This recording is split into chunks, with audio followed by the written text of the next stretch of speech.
Dobrý deň. Dnes si povieme niečo o tom, kto môže vykonávať zaručenej konverzie. Zaručenú konverziu vykonávajú tzv. Oprávnené osoby.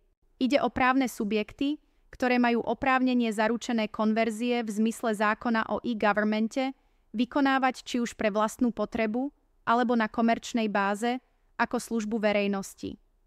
V súčasnosti sú v zákone exaktne vymenované tieto oprávnené osoby: advokáti, notári, Slovenská pošta, orgány verejnej moci, patentoví úradníci, Slovenský pozemkový fond a banky.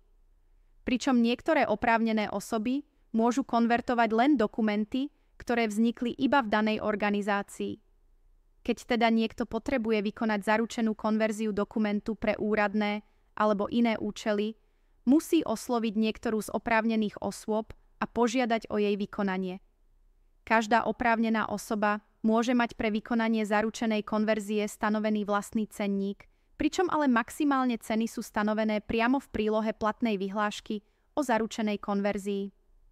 Tieto informácie vám priniesla služba Podpisuj, výrobca softvéru pre dôveryhodné služby a zaručené konverzie.